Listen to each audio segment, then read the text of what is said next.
Olá, pessoal! Vamos à nossa terceira lição do nosso estudo de célula e o nosso tema hoje é vício, prazeres perigosos.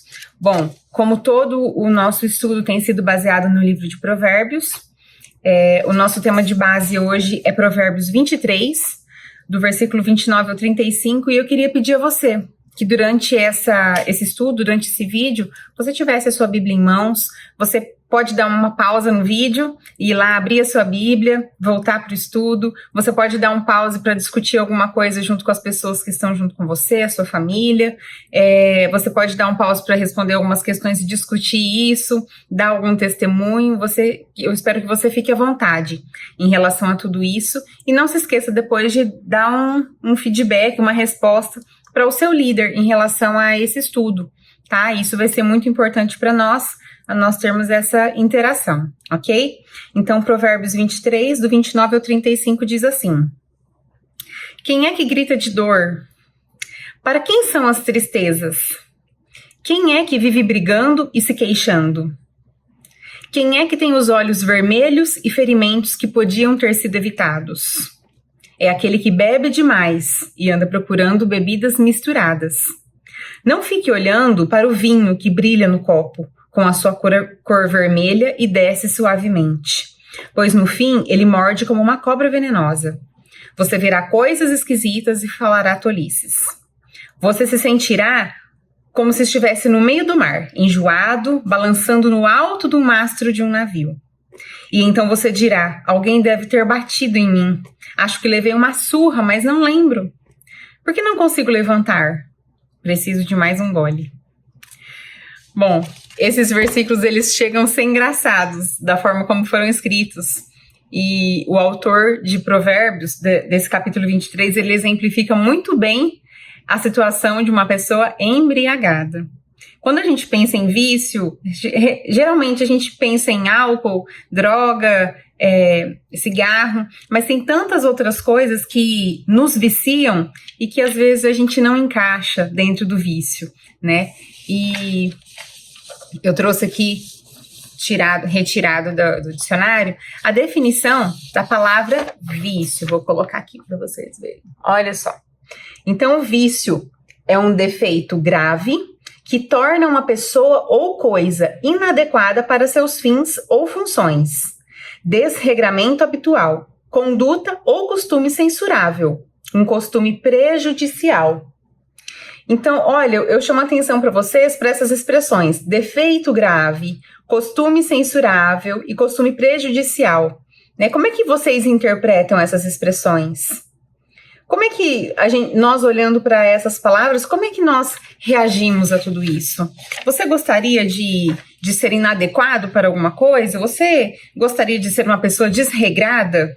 Né, ter um costume ou uma conduta censurável ou prejudicial? Eu acho que não são características que nós gostaríamos de ter para a nossa vida, porque isso foge totalmente da conduta cristã, certo? E aí eu queria deixar algumas questões para que vocês pensassem, para que a gente respondesse, né? Se você quiser responder aí junto com alguém que estiver com você, se você quiser pensar sobre isso. E a pergunta é a seguinte: como que uma pessoa se torna viciada? Como que começa um vício? Você acha que alguém se vicia porque ela quer se viciar? Por que é tão difícil vencer um vício? E quais são as pessoas que têm mais chance de influenciar uma outra ao vício? Será que é a família ou será que são os amigos? E essas perguntas eu não vou responder, mas eu gostaria que você pensasse sobre isso. Né? Se você já teve algum caso, se você já teve contato com alguma pessoa, se você já passou por isso, né? O que é mais difícil? Quais são as respostas para essa questão? Na verdade, a nossa vida ela é uma faca de dois gumes, né? Ela pode ser uma experiência maravilhosa e pode ser uma experiência perigosa, de acordo com as nossas escolhas. E Provérbios 23, do 29 ao 35, que é esse trecho que a gente leu, ele é como se fosse um pai retratando a vida de um filho. São conselhos de um pai para um filho. Como um aviso, na verdade, de um pai para um filho. E o vício, ele pode se apresentar não só na forma do álcool, como eu falei, do cigarro, de inúmeros tipos de drogas que nós temos hoje, mas tem gente que é viciada em remédio, tem gente que é viciado em refrigerante, tem gente que é viciado em comida, e não sei se vocês sabiam, mas a comida é tanto pecado quanto a bebida, porque tem gente que fala assim, né, olha o ditado, né, ai, as pessoas que são crentes não bebem, mas comem, vocês já ouviram isso? É pecado do mesmo jeito, sabia? Quando nós vemos a lista de frutos da carne, lá no Novo Testamento, nós vemos lá a bebedice seguido da glutonaria, que é comida em excesso. Então não tem esse negócio de, ai, eu não consigo controlar. Nós não podemos julgar aquele que não consegue parar de beber. Mas não é essa a nossa visão. O que nós precisamos nos conscientizar é o seguinte, o que é em excesso? Aquilo que nos faz ter uma conduta censurável ou reprovada, né? Como nós vemos aqui, um defeito grave que torna uma pessoa inadequada, se você está se tornando inadequado em determinadas condutas, isso pode ser um vício. Hoje em dia, nós temos os viciados virtuais, as pessoas que não conseguem, de forma alguma, viver sem o celular. Eu sei que hoje a gente tem muitas coisas de banco, de negócio, a gente resolve tudo pelo celular. O celular se tornou um meio de informação muito prático, então, de comunicação, mas tem muita gente que é totalmente viciado, que não consegue ficar sem, que não consegue viver sem, que tem que estar ali a todo momento. Sabe aquelas pessoas que não soltam o celular por nada? Gente, isso é vício, tá? Se não está sendo algo benéfico, é um vício. Então, tudo isso a gente tem que parar para pensar, tá bom? O que a lição traz para nós? E eu quero ser breve para que isso possa ficar, né, martelando aí na sua e na minha cabeça também. Quais são os caminhos do vício? Olha esse quadro. Que interessante. Os caminhos do vício. Então, nós vemos aqui dois paradoxos, né? Nós temos aqui, primeiro, o prazer e depois o pesar. Primeiro o bate-papo, depois o bate-boca. Primeiro os riscos, depois as queixas. Primeiro o vigor, depois as feridas. Primeiro os olhos radiantes e depois os olhos vermelhos. Olha o caminho que o vício nos leva. Então, isso aqui também nos leva a refletir sobre aquelas primeiras questões. Será que a pessoa, quando ela começa sozinha, ela começa porque ela quer, ela é induzida? Quais são as pessoas que facilitam esses caminhos? E isso é algo que nós temos que repensar em relação à nossa vida e vai nos direcionar em relação ao nosso estudo aqui de hoje. Primeiro, nós vamos falar sobre esses antes e depois, né? Desejoso de trazer o seu discípulo à luz da razão, o mestre Jesus coloca diante de seus olhos o quadro de uma vida saudável que contrasta com outra vida dependente de estímulos externos para enfrentar o dia a dia. Sabe que existem pessoas que não têm condição nenhuma de enfrentar os seus problemas do dia a dia, às vezes não tem mais razão para viver e procura a sua alegria e a sua disposição em produtos químicos, né, em produtos farmacêuticos, em drogas como essas que nós citamos há pouco. Bom, primeiro os prazeres, depois os pesares, né?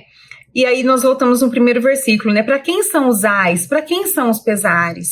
As angústias da alma e as crises da vida levam algumas pessoas a levar refúgio nessas coisas, no cigarro, no álcool, na droga, em outras coisas que também viciam, né? Então isso se torna uma fuga. E aí primeiro vem o prazer, a satisfação, e depois vem o lamentar. Por quê? Nós sabemos que isso não traz um fim desejável, desejado.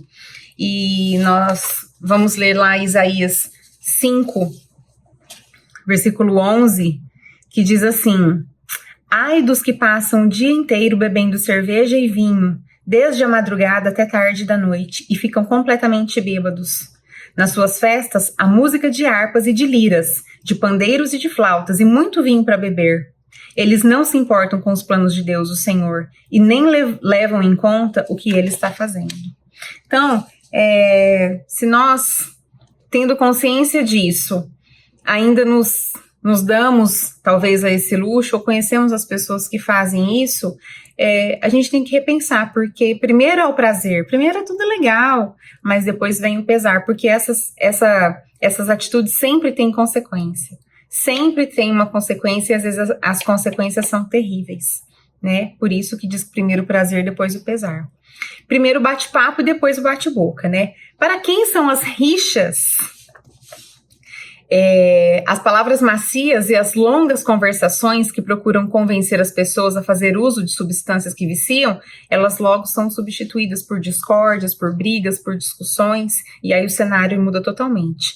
Então, uma vez dependente, ninguém mais vai aparecer para te convencer ou para te oferecer. Muito pelo contrário, né? Um dos primeiros prejuízos do dependente químico é que ele perde os amigos. Ele perde, ninguém mais quer ficar perto daquela pessoa, chegando ao ponto de perder até a própria família, de se isolar até da própria família. Então, primeiro tem aquela conversa mansa, né, para você cair na lábia, e depois tem o bate-boca, porque é só discussão, só briga e só discórdia.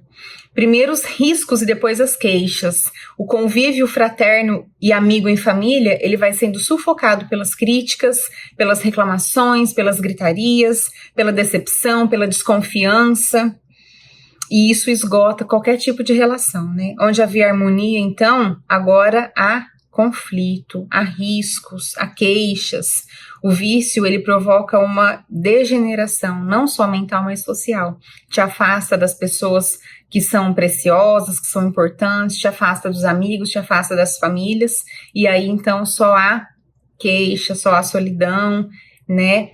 Um quadro de desespero para aqueles que se envolvem em situações assim. Bom, primeiro os olhos radiantes, depois os olhos vermelhos, e aí nem precisa de muita explicação, né? O brilho de uma curiosidade ingênua dá, então, lugar a uma insensibilidade. A pessoa sob o efeito químico fica entorpecida. A expectativa de uma experiência alucinante dá lugar às lágrimas. O melhor é evitar, definitivamente. Então, às vezes, aquilo que traz uma certa curiosidade, lá no final, vai acabar mal, né? E outra coisa legal que a lição nos traz, que é o ponto 2, é a sedução do prazer. Você já viu algum comercial de bebida, ou de cigarro, ou de qualquer outra coisa que possa ser viciante? Você já viu alguma propaganda triste?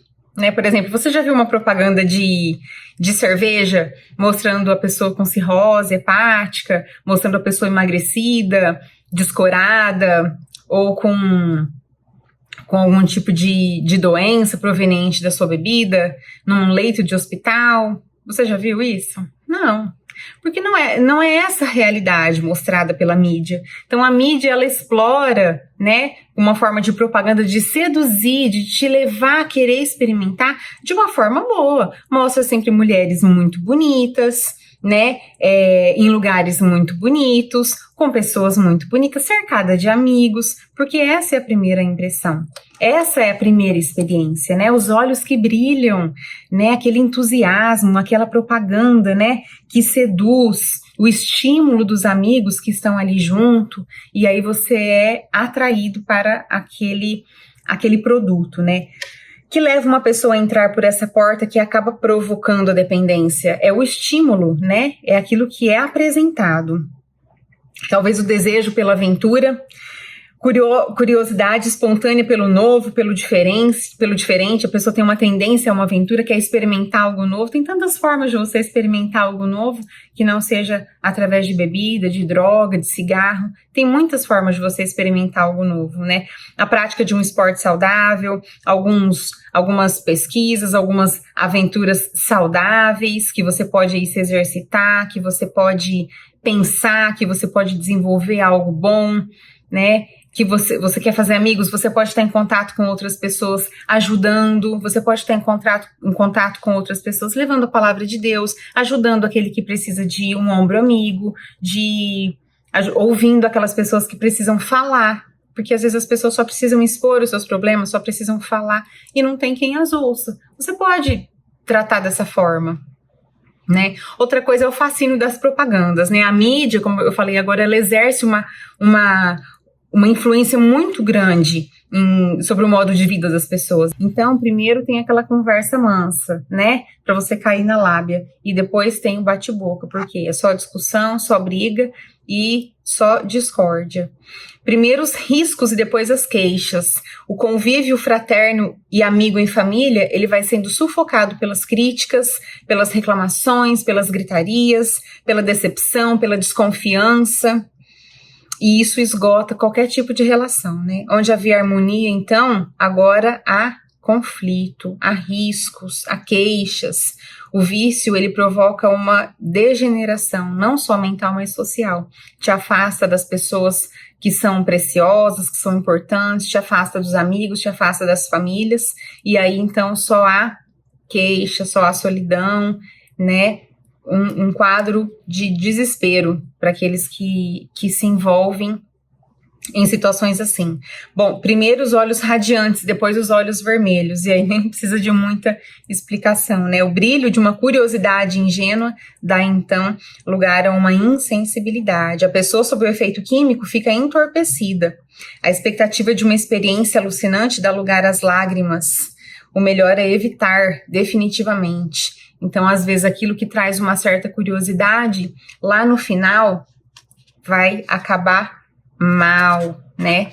E outra coisa legal que a lição nos traz, que é o ponto 2, é a sedução do prazer. Você já viu algum comercial de bebida, ou de cigarro, ou de qualquer outra coisa que possa ser viciante? Você já viu alguma propaganda triste? Né? Por exemplo, você já viu uma propaganda de cerveja mostrando a pessoa com cirrose hepática, mostrando a pessoa emagrecida, descorada, ou com algum tipo de doença proveniente da sua bebida, num leito de hospital? Você já viu isso? Não. Porque não é essa a realidade mostrada pela mídia. Então a mídia, ela explora, né, uma forma de propaganda de seduzir, de te levar a querer experimentar de uma forma boa. Mostra sempre mulheres muito bonitas, né, em lugares muito bonitos, com pessoas muito bonitas, cercada de amigos, porque essa é a primeira impressão. Essa é a primeira experiência, né? Os olhos que brilham, né? Aquele entusiasmo, aquela propaganda, né? Que seduz, o estímulo dos amigos que estão ali junto, e aí você é atraído para aquele produto, né? Que leva uma pessoa a entrar por essa porta que acaba provocando a dependência. É o estímulo, né? É aquilo que é apresentado. Talvez o desejo pela aventura, curiosidade espontânea pelo novo, pelo diferente, a pessoa tem uma tendência a uma aventura, quer experimentar algo novo. Tem tantas formas de você experimentar algo novo, que não seja através de bebida, de droga, de cigarro. Tem muitas formas de você experimentar algo novo, né? A prática de um esporte saudável, algumas pesquisas, algumas aventuras saudáveis, que você pode aí se exercitar, que você pode pensar, que você pode desenvolver algo bom, né? Que você quer fazer amigos, você pode estar em contato com outras pessoas ajudando, você pode estar em contato com outras pessoas levando a palavra de Deus, ajudando aquele que precisa de um ombro amigo, ouvindo aquelas pessoas que precisam falar, porque às vezes as pessoas só precisam expor os seus problemas, só precisam falar e não tem quem as ouça. Você pode tratar dessa forma, né? Outra coisa é o fascínio das propagandas, né? A mídia, como eu falei agora, ela exerce uma influência muito grande sobre o modo de vida das pessoas. Então a gente olha, talvez, aquele monte de gente feliz, cercado de amigos, rodeado de amigos, tomando uma determinada bebida. Então você acha que talvez se você tomar aquilo, você está rodeado de amigos, você vai estar super feliz e a sua vida vai estar totalmente resolvida. Só que essa não é a verdade, né? Ninguém nunca viu uma propaganda de cerveja, como eu disse, agora mostrando a realidade, né? Pode ser que 1, 2, 3 por algum tempo seja dessa forma, mas o fim não é esse. Nós lemos agora Provérbios, né? No fim, ela morde como uma cobra venenosa, né? No começo, que ele tá dando o exemplo do vinho. Você vê o vinho na taça vermelho, que desce suave, é uma bebida muito bonita, muito atraente, só que se você se afundar e deixar ser dominado por ela, no fim morde como uma cobra. Não tem saída, elas contagiam. E o estímulo dos amigos, né? Outra questão importante é a necessidade de ter amigos, de às vezes você se deixar envolver, você experimentar, porque os amigos estão ali. Eu já ouvi muito assim, né? Eu bebo porque eu vou nos lugares, os meus amigos bebem, se eu não beber não vai ter graça. Por quê? Porque você, de certa forma, tem que se enquadrar ao padrão dos seus amigos. E às vezes nem é isso que você quer pra você, mas para se enquadrar no padrão dos seus amigos, para não ficar o chato, o careta, né? Você acaba estando ali junto. E aquilo pode ser um caminho de morte para você, sabe?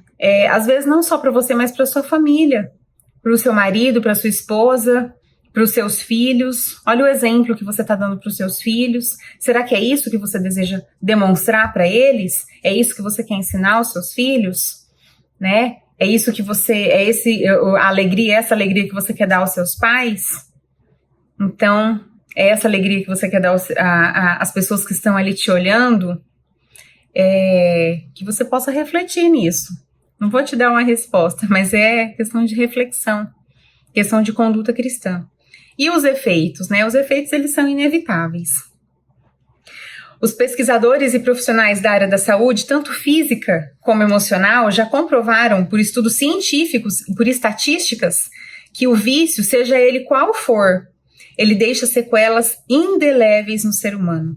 O escritor de Provérbios descreve esse fato de forma vívida e poética, num tom paternal e num aviso de alerta, como nós vimos agora. Ele traz sequela física, como diz esse versículo que eu acabei de ler, né? Pois no final morderá como cobra. O vício é como o veneno de um animal. Quando ele cai na corrente sanguínea, ele afeta o funcionamento de todos os órgãos do corpo, né? E ele se manifesta externamente. A agilidade, a destreza, o reflexo, todos diminuídos. Daí nós vemos tantas tragédias acontecendo, né, tantos acidentes acontecendo por causa da ingestão da bebida alcoólica, tantas pessoas que cometem crimes, que tiram a vida de outros, que agridem pessoas, que agridem a própria família, porque estão sob o efeito do álcool, né? Isso é terrível. Quantas famílias destruídas nós temos, quantas brigas, quantas relações às vezes acabadas por causa do uso do álcool. A sequela psicológica, porque às vezes, né, não é sequela física, não tem agressão física, mas tem agressão verbal. Aquilo que você fala quando você está sob o efeito do álcool, a agressão verbal, né, isso às vezes dói mais do que uma agressão física. E lá em Provérbios diz, né, os seus olhos verão coisas esquisitas. Então, fora que o dependente químico, ele tem alucinações, ele vê o que não existe, ele vê a mais do que existe e vê também o que não existe, né? É uma vida totalmente fora da realidade. E a sequela social, lá no versículo 34, que se deita no alto mastro do navio, né? Fui espancado, mas não doeu, bateram em mim, mas eu não senti nada. Quando eu vou despertar? Isso denota uma total loucura, né? E esse realmente é o relato aí de alguém que está fora de si, que não tem condição nenhuma de ter uma vida social, uma relação social, muito menos aí junto com a sua família. E a sequela espiritual, né, o versículo 33, os seus olhos verão coisas esquisitas e o seu coração o levará a dizer coisas perversas. O ensino de Jesus é que a boca fala daquilo que o coração está cheio, né? A Bíblia sempre denota o coração como o centro das emoções, e é o que define quem nós somos. Então, será que você precisa estar sob o efeito do álcool para ser corajoso, para falar aquilo que você precisa? Eu acho que nós temos que tomar coragem de outra forma, né? E acho que podemos, não só em relação a nós, que eu não sei se você tem esse tipo de problema aí na sua casa, mas ajudar outras pessoas a vencerem esse tipo de dificuldade, esse tipo de vício. Na conclusão, e eu já estou acabando, tem um salmo que eu até fiquei em dúvida se eu iria ler ou não. Mas quando eu li a história desse salmo, eu resolvi ler para vocês, né? Esse salmo, ele foi encontrado em uma cabine telefônica por um policial de Long Beach, que fica nos Estados Unidos. Foi escrito por uma jovem viciada de 20 anos, apenas 20 anos. E no versículo do cartão, em que o salmo estava datilografado, havia um bilhete escrito à mão e ela escreveu o seguinte. Primeiro eu vou ler o salmo. O salmo que ela escreveu foi o seguinte, ó. A droga é a minha pastora, sempre terei necessidade. Ela me faz deitar nas sarjetas, guia-me do lado de águas sujas, destrói a minha vida. Conduz-me pelas veredas da maldade por amor do esforço. Sim, andarei pelo vale da pobreza e temerei todo o mal, porque a droga está comigo. A tua agulha e a cápsula tentam consolar-me. Esvazias a minha mesa de alimento na presença de minha família. Roubas a minha capacidade de raciocinar, o meu cálice de tristeza transborda. Certamente o vício me acompanhará todos os dias da minha vida e habitarei na casa dos marginalizados para sempre. Olha que tristeza. Que comparação terrível. E aí no verso desse bilhete, a jovem escreveu o seguinte, ó: verdadeiramente, este é o meu salmo. Sou uma jovem de 20 anos de idade e durante o ano e meio passado venho perambulando pela rua do pesadelo dos viciados em entorpecentes. Quero abandonar a droga e tento, mas não posso. A cadeia não me cura, nem a hospitalização me ajuda por muito tempo. O médico disse à minha família que teria sido melhor e, na verdade, mais generoso se a pessoa que me deu a droga pela primeira vez tivesse pego uma arma de fogo e estourado os meus miolos. E quisera Deus que ela tivesse feito isso. Meu Deus, o quanto eu desejo isso. Então, é uma carta de desespero de uma pessoa que se vê ali afundada, que se vê dominada pelo vício da droga e não consegue, de forma alguma, sair dessa situação. E quantas pessoas nós temos hoje no nosso próprio convívio que desejam, que têm vontade, mas não conseguem. E nós sabemos que existem tratamentos especializados para esse tipo de pessoa, mas que Jesus é aquele que nos liberta. Que essas pessoas precisam de um apoio, precisam conhecer a Cristo para que possam ter esperança, para que possam ver uma luz no fim do túnel e saber que Jesus veio para libertá-las. Né? Não só de todo o pecado, mas também ajudá-las a sair dessa situação que, no caso, leva essa jovem a desejar a própria morte. Então, eu espero que essa lição seja edificante para você. Eu não sei a situação que você está vivendo na sua família, dentro da sua casa, ou com que você mesmo está vivendo. Se é uma situação como essa, eu quero te encorajar a enxergar uma luz no fim do túnel, porque Jesus, ele é a saída para os nossos problemas. Não é um passe de mágica, né? Isso não existe, mas dentro da palavra nós encontramos força para lutar, encontramos esperança que ele coloca em nossos corações através da sua palavra e podemos ter a certeza de que ele tem o melhor preparado para nós.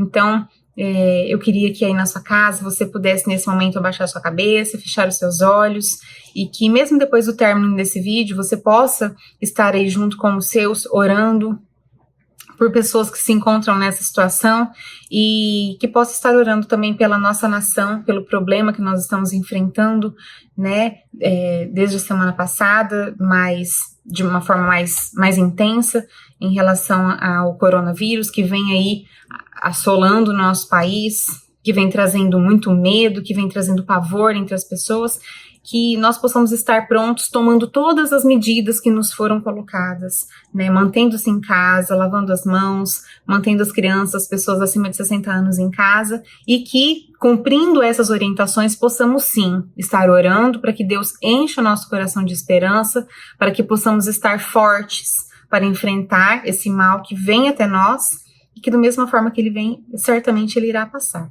Que as sequelas não sejam grandes, mas isso só depende da nossa prevenção e de fazermos a nossa parte.